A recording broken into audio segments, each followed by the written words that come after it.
दोस्तों, पवन पुत्र हनुमान जी को अष्ट सिद्धि और नवनिधियों का स्वामी कहा गया है। पिछली खास वीडियो में हमने आपको बजरंग बली की 8 सिद्धियों के बारे में बताया था। आज हम आपको बताएंगे उनकी 9 निधियों के बारे में। निधि का अर्थ है धन अथवा ऐश्वर्य। तो ऐसे में आपको जानना जरूरी है कि आखिर भगवान हनुमान जी की कौन सी हैं 9 निधियां। तो चलिए शुरू करते हैं। लेकिन वीडियो में आगे बढ़ने से पहले अगर अभी तक आपने हमारे चैनल को सब्सक्राइब नहीं किया तो सब्सक्राइब जरूर कर लीजिए। दोस्तों, कहा जाता है कि हनुमान जी की 9 निधियां उन्हें माता सीता ने वरदान स्वरूप दी थी। तो चलिए दोस्तों जानते हैं कौन सी हैं ये 9 निधियां। पहली है रत्न किरीट। किरीट का अर्थ होता है मुकुट। हनुमान जी का मुकुट अद्भुत और बहुमूल्य रत्नों से जड़ा हुआ है। इसके समान मूल्यवान और ऐश्वर्यशाली मुकुट संसार में किसी के पास भी नहीं है। औरों का क्या कहें, यहाँ तक कि स्वर्ग और देवताओं के राजा इंद्र का भी मुकुट इससे अधिक मूल्यवान नहीं हो सकता। दूसरी खास निधि है केयूर। केयूर ऐसा आभूषण होता है जो पुरुष अपनी बाहों में पहनते हैं। इसे भुजबंद या बाहुबंद कहते हैं। हनुमान जी दोनों हाथों में बहुमूल्य स्वर्ण के केयूर पहनते हैं। केयूर केवल आभूषण ही नहीं अपितु युद्ध में महाबली हनुमान जी की रक्षा के लिए एक सुरक्षा बंधन का कार्य भी करता है। अगली खास निधि है नुपुर। नुपुर पैरों में पहना जाने वाला एक आभूषण होता है। बजरंग बली रत्नों से जड़े बहुमूल्य और अद्वितीय नुपुर अपने दोनों पैरों में पहनते हैं। हालांकि नारियों के नुपुर और पुरुषों के नुपुर में अंतर होता है और ये दोनों नुपुर स्वर्ण धातु से बने होते हैं। बजरंग बली के नुपुरों से निकलने वाली आभा से उनके शत्रु युद्ध क्षेत्र में नेत्रहीन हो जाते हैं। अगली निधि है चक्र। जब भी हम चक्र की बात करते हैं तो हमें भगवान विष्णु अथवा श्री कृष्ण की याद आती है। किंतु आप लोगों को ये जानकर आश्चर्य होगा कि पुराणों में हनुमान जी के चक्र का भी वर्णन आता है। कई चित्रों में आपको चक्रधारी हनुमान दिख जाएंगे।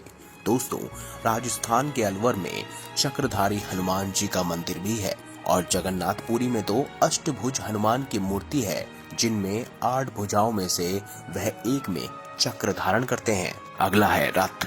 दोस्तों, रथ योद्धाओं का सर्वश्रेष्ठ शस्त्र माना जाता है। इसी के आधार पर योद्धाओं को रथी, अतिरथी और महारथी इत्यादि श्रेणियों में बांटा जाता है।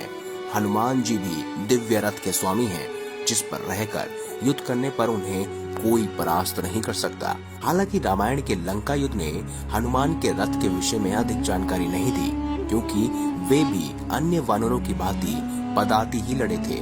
इसके अतिरिक्त हनुमान इतने शक्तिशाली हैं कि किसी को परास्त करने के लिए उन्हें किसी रथ की आवश्यकता नहीं है।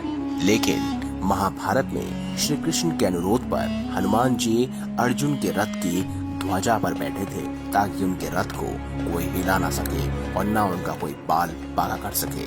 अगली चीज है मणि। मणि कई प्रकार की होती है और पुराणों में नागमणि, पद्ममणि, नीलमणि इत्यादि का वर्णन मिलता है। हनुमान जी संसार की सबसे बहुमूल्य मणियों के स्वामी हैं।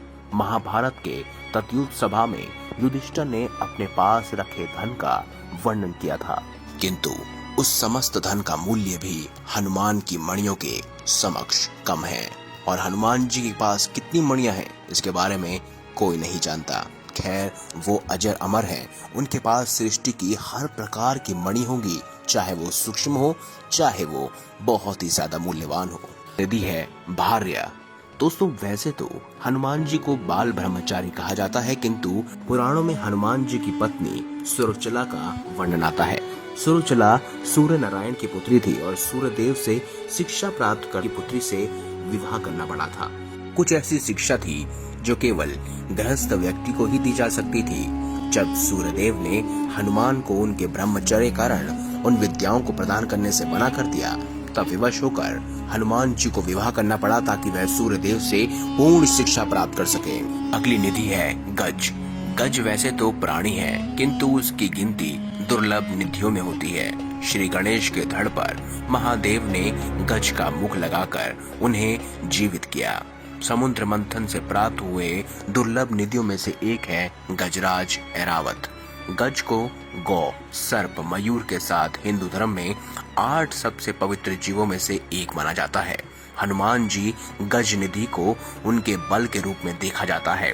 हनुमान जी के अंदर असंख्य हाथियों का बल है और उनका बल ही उनकी निधि है और उस निधि से संसार में कोई और इतना अधिक उनसे ज्यादा संपन्न नहीं है। अगली और आखिरी निधि है पद्म। पद्म निधि के लक्षणों में संपन्न मनुष्य सात्विक गुणवायक हो जाता है।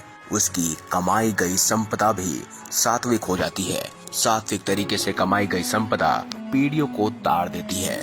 इसका उपयोग साधक के परिवार में पीढ़ी दर पीढ़ी चलता रहता है।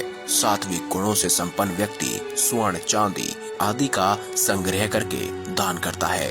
यही सात्विक प्रकार की निधि होती है जिसका अस्तित्व साधक के परिवार में पीढ़ी दर पीढ़ी बना रहता है और ये पद्म हनुमान जी को प्राप्त है। तो दोस्तों, आज हमने आपको बताई 9 निधियां। अगर आपको हमारी ये वीडियो अच्छी लगी हो तो वीडियो को लाइक करें, चैनल को सब्सक्राइब करें और इसे ज्यादा से ज्यादा शेयर अवश्य करें। धन्यवाद।